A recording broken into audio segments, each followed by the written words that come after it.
এবার তার মানে হচ্ছে আখিরাতের জীবন যদি সুখীময় করতে চান নিজে তাকওয়াবান হতে হবে, মুত্তাকি হতে হবে, ফরজগার হতে হবে, এক কথায় আল্লাহর রঙে রঙিন হতে হবে। জোরে বলে আমিন। এবার ভাইয়ের আমার, আল্লাহ তাআলা আমার একটি বিষয় সংক্ষিপ্ত গেছে, শেষ করব যে আখিরাতে মুক্তির উপায় কি। এই মুক্তির উপায় কি এটা শেষ দিকে বলছি। এর আগে আরেকটা বিষয় ছিল পর্দা। এটা কি নাইলে কেউ বলে হুজুরে দাওয়াত দিলাম, বিষয় দিলাম দুইটা, হুজুরে একটা, এমন আপনারা এমন বিষয় দিছেন, জি জি এমন বিষয় দিয়েছেন শুধু এটা কোরআন থেকে এটার বিষয় বেশি, এই জি এই জন্য আরেকটা বিষয় আপনারা দিছেন, পরে আরেকটা বিষয় দিছেন। তার আখিরাত বিষয় মোটামুটি আমরা কোরআন থেকে জানলাম তো না, জানাই বলছি কোরআনের কথাগুলো। এবার একটু শুনেন, আরেকটা বিষয় ছিল পর্দা। পর্দাটা কি? পর্দাটা এটা কিন্তু আরবি শব্দ না, এটা ফার্সি শব্দ। যারা বলেন কি শব্দ? হুজুরে আসে তো এই জন্য কথা বলে সুযোগ পাল হচ্ছে। এটা ফার্সি শব্দ। পর্দাটা কি শব্দ? ফার্সি শব্দ। পর্দার আরবি মানে হিজাব। হিজাব হিজাব কি কি? বাংলা হচ্ছে আবৃত্ত, ঢাকা।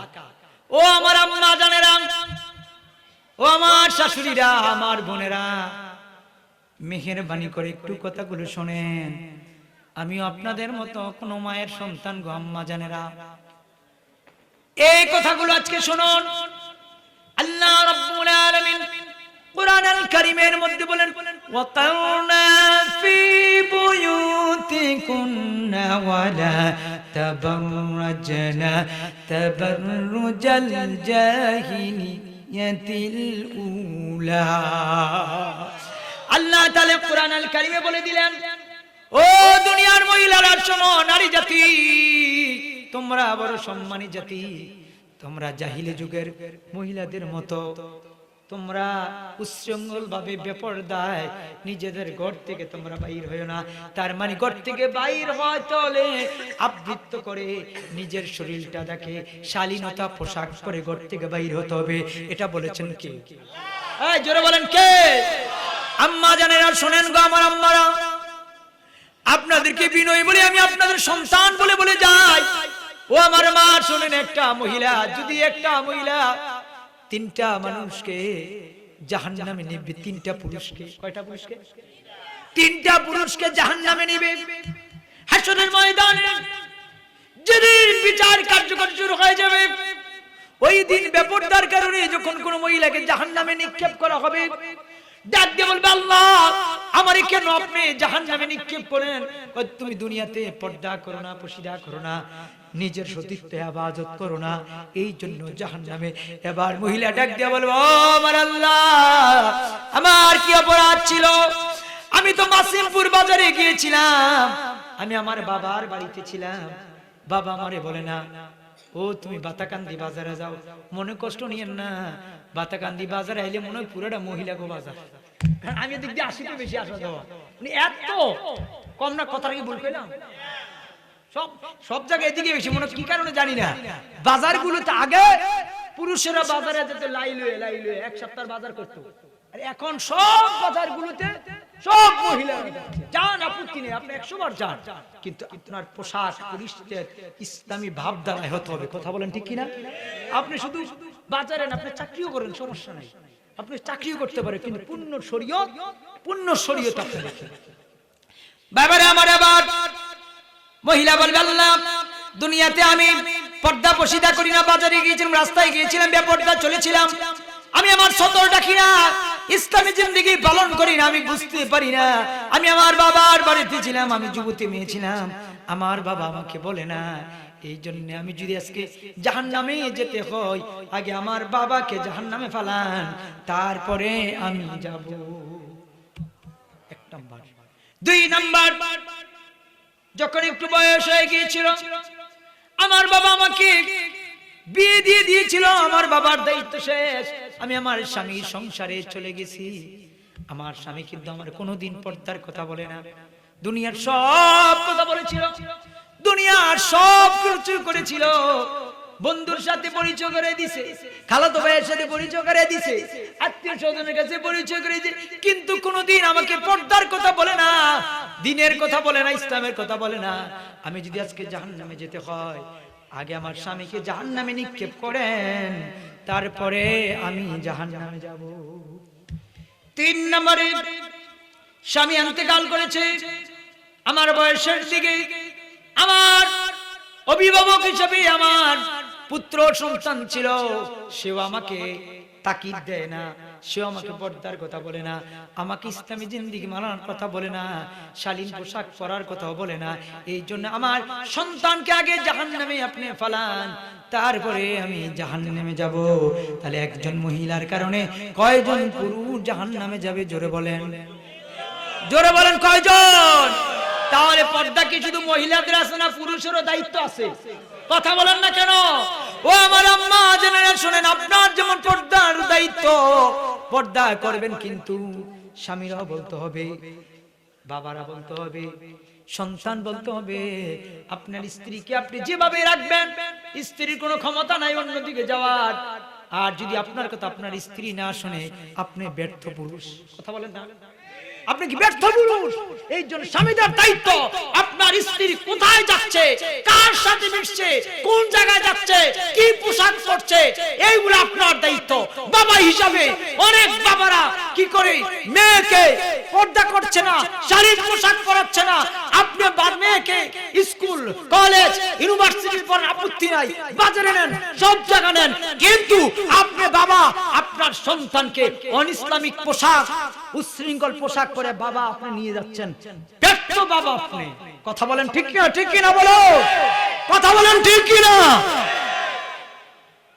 আশ্চর্য, আমি যে মসজিদ জুমা পড়ে না 11 বছর শহরে, তো আশ্চর্যের বিষয়, বাবারা সন্তানকে, উপযুক্ত মেয়েকে পর্দায় করাচ্ছে না, পর্দা করছে না।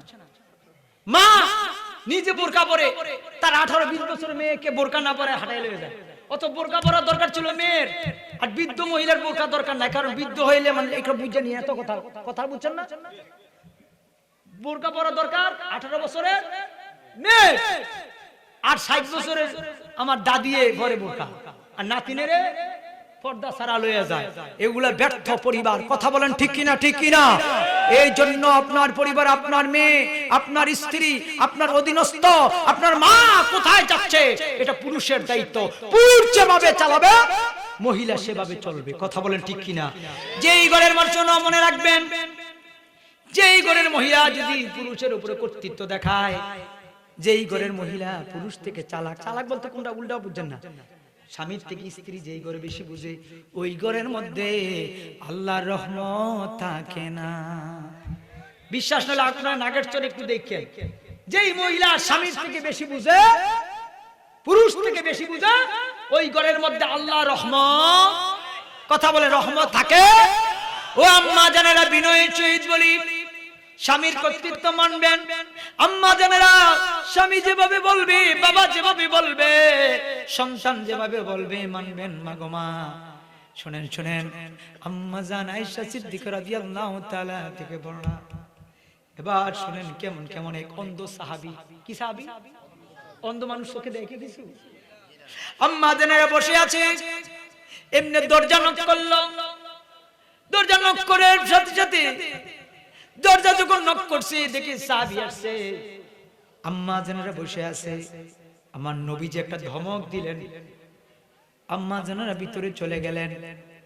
আমার নবী ধমক দেওয়ার পরে পর্দার ভিতরে থেকে আম্মা আয়েশা রাদিয়াল্লাহু তাআলা আনহা ডাক দিয়ে বলে, ইয়া রাসূলুল্লাহ, ইয়া হাবিবাল্লাহ, আপনি আমাদের প্রতি এত রাগান্বিত কেন? ধমক দিলেন কেন? ধমক দিল, পর্দা তুমি জানো না ফরজ। শুনেন, ফজরের নামাজ আদায় করেছেন, আপনার ফরজ দায়িত্ব শেষ। জোহরের নামাজ আদায় করেছেন, আপনার জোহরের দায়িত্ব শেষ। আসর মাগরিব আপনি আদায় করেছেন, শেষ। কিন্তু মনে রাখবেন, পর্দাটা 24 ঘন্টা ফরজ। 24 ঘন্টা কি বলে? কেন ধমক দিলেন? তুমি জানো না পর্দা যে ফরজ? বলি, ইয়া রাসূলুল্লাহ, ইয়া হাবিবাল্লাহ, আমরা জানি পর্দা ফরজ। তাহলে কেন তুমি, সাহাবী আসলো, তোমরা কেন ভিতরে ঢুকলা না, পর্দার আড়ালে ঢুকলা না? কেন ঢুকলা না? কই, ইয়া রাসূলুল্লাহ, এই সাহাবী তো চোখে দেখে না, অন্ধ মানুষ, এই জন্য আমরা বসেছিলাম। আমার নবী বলল, সাহাবী গো, ও আমার বিবিরা শোনো, সে অন্ধ, দেখতে পারে না, কিন্তু তোমরা তো তাকে দেখো। তোমরা তো তাকে বুঝছেন, পর্দার কি তাকি? সে সাহাবী অন্ধ, দেখতে পারে না, কিন্তু তোমরাও কি তাদেরকে তাকে দেখো। এই জন্য ভাইরা আমার, তাহলে আমার মা বোনদেরকে পর্দায় রাখবেন।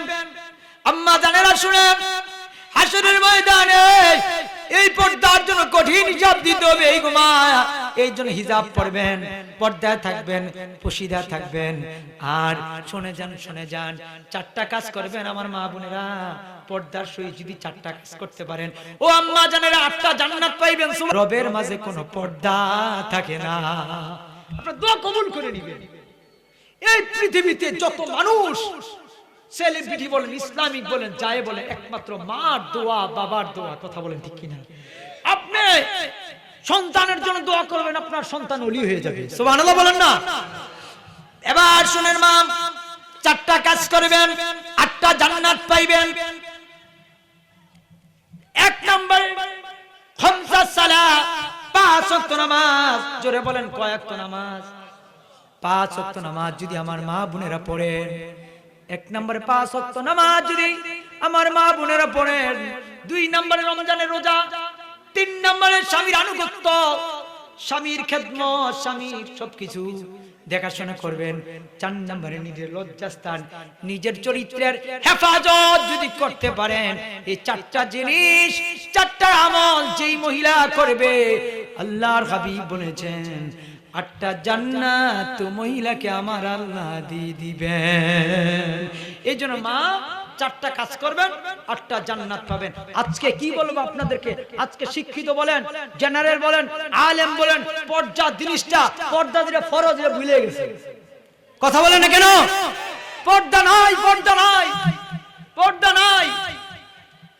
আজকে পর্দা জিনিসটা, এই জন্য বলছি, নাগের চোর সব মাইকের আওয়াজ যতটুকু যায়, আম্মা জানদেরকে বিনয়ের সহিত বলি, আপনি পর্দা করবেন, নামাজ পড়বেন, হালাল খাবেন, আপনার সন্তান নেককার হবে, আপনার স্বামী নেককার হবে। ওই ঘরটা কোরআন দিয়ে, নবীর প্রেম দিয়ে আলোকিত হয়ে যাবে। জোরে বলি আল্লাহু আকবার। তাহলে একটা মহিলার কারণে ঘরটা পরিবর্তন হয়ে যাবে। আপনি নামাজ পড়বেন, পুরুষ নামাজ আপনার কেন কবুল হইব? কারণ কি জানেন? মহিলা বেপর্দা। মহিলা কি? বেপর্দা। এই জন্য আম্মা জানেরা, একটু চেষ্টা করবেন পূর্ণ শরীয়তের পর্দায় রাখার জন্য। আল্লাহ যেন কবুল করে। জোরে কোন আমিন, জোরে বলেন আমিন। শুনেন শুনেন শুনেন শুনেন, স্ত্রী যদি পর্দা হয়, সন্তান হবে নেককার। সন্তান হবে কি? নেককার। আমরা নেককার সন্তান চাই কিনা? চাই কিনা? চাই কিনা? হাসরে, মিজানে, ফুলসিরাতে, সব জায়গায় আপনি সিনা টান করে জান্নাতে চলে যেতে পারবেন। ভাইয়েরা আমার শুনুন, আম্মা জানা আয়েশা সিদ্দিকা রাদিয়াল্লাহু তাআলা আনহা বলে বর্ণনা করেন, পর্দার জন্য এত তাকিদ দিতেন, এত তাকিদ দিতেন। তার মানে পর্দা ফরজ। আমার মারা, ও আমার যুবক ভাইরা, ও আমার বৃদ্ধ বাবারা, শোনেন গো, শোনেন গো, পর্দাটা করবেন। কারণ হচ্ছে পর্দার বিধানটা এমন ফরজ, পর্দা আপনি করবেন, এটা আপনার দায়িত্ব, এটা বলার দায়িত্ব আমাদের। আপনি বাস্তব জীবনে যদি আমল করতে পারেন, তাহলে আপনার পারিবারিক জীবন সুখ হবে, সামাজিক জীবন আল্লাহ রাব্বুল আলামিন সুখময় করে দিবেন। জোরে বলেন আমিন। আরো জোরে বলেন আমিন। তাহলে পর্দাটা ফরজ। পর্দাটা কি? জোরে বলেন, পর্দা কি? তাহলে আমার মা বোনেরা পর্দা করবেন তো ইনশাআল্লাহ? আমার মা বোনেরা আর বাবারা হাত তুলে দেখান সবাই, আমাদের স্ত্রীদেরকে, মাদেরকে পর্দায় রাখবো তো ইনশাআল্লাহ? নারে তাকবীর, নারে রিসালাত। হাত নামান, জোরে বলেন হাত নামান। তাহলে মা বোনদের দায়িত্ব পর্দায় থাকা, রক্ষা করা, আর আপনাদের দায়িত্ব মা বোনদেরকে পর্দায় রাখা। তাহলে দায়িত্ব কি শুধু মহিলাদের না, পুরুষেরও আছে? কথা বলেন না কেন? কথা বলেন না কেন? পর্দা কি শুধু মহিলার করবে না পুরুষের দায়িত্ব আছে? আপনি যদি, আমি জানি না, আপনি যদি ঘরে বসে থেকে আপনার স্ত্রী বিলের মধ্যে পাঠান, আপনাদের কাজ করার জন্য বিলে, যদি আপনি ঘরে বসে রয়েছেন, আপনি যদি ছাগলটা লই একটু বিলের থেকে যাও, তাহলে হইল পর্দা? তাহলে শুনেন, তাহলে কি হবে? মহিলাদের দায়িত্ব পর্দা রক্ষা করা, আর আপনাদের দায়িত্ব হচ্ছে মহিলাদেরকে পর্দায় রাখা। কথা বলেন ঠিক কিনা? উভয় আল্লাহ যেন, আমার মা বোনদেরকে বলি, আমি আপনাদের সন্তান হিসেবে বলি, পর্দাটা করবেন, ঘরের মধ্যে আল্লাহ বরকত দিয়ে দিবে। জোরে বলেন আমিন। সুবহানাল্লাহ বলেন।